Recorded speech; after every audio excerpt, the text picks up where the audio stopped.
তাইওয়ানের কাছে অস্ত্র বিক্রির সিদ্ধান্তকে কেন্দ্র করে যুক্তরাষ্ট্রের ১০ জন ব্যক্তি ও ২০টি মার্কিন প্রতিরক্ষা প্রতিষ্ঠানের উপরে নিষেধাজ্ঞা আরোপ করেছে চীন। ২৬শে ডিসেম্বর চীনের পররাষ্ট্র মন্ত্রণালয় আনুষ্ঠানিকভাবে এ নিষেধাজ্ঞার ঘোষণা দেয়। রয়টার্স জানিয়েছে, নিষেধাজ্ঞার আওতায় থাকা ব্যক্তি ও প্রতিষ্ঠানের চীনে থাকা সব ধরনের সম্পদ জব্দ করা হয়েছে। পাশাপাশি চীনের কোনো ব্যক্তি বা প্রতিষ্ঠান তাদের সঙ্গে ব্যবসায়িক লেনদেন করতে পারবে না।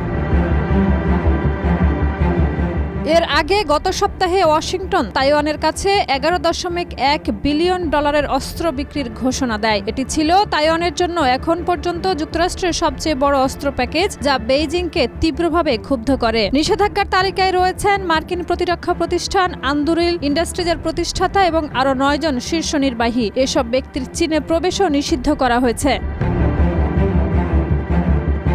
নিষেধাজ্ঞাপ্রাপ্ত কোম্পানিগুলোর মধ্যে রয়েছে বোয়িংয়ের সেন্ট লুইস শাখা, নর্থরপ গ্রুপম্যান সিস্টেমস কর্পোরেশন এবং এল হ্যারিস মেরিটাইম সার্ভিসেস সহ একাধিক প্রতিরক্ষা প্রতিষ্ঠান। চীনের পররাষ্ট্র মন্ত্রণালয়ের এক মুখপাত্র এক বিবৃতিতে বলেন, তাইওয়ান ইস্যু চীনের মূল স্বার্থের কেন্দ্রবিন্দু এবং চীন যুক্তরাষ্ট্র সম্পর্কে প্রথম রেড লাইন, যা অতিক্রম করা যাবে না। তিনি সতর্ক করে বলেন, তাইওয়ান প্রশ্নে যে কোনো উস্কানিমূলক পদক্ষেপের বিরুদ্ধে চীন কঠোর জবাব দেবে।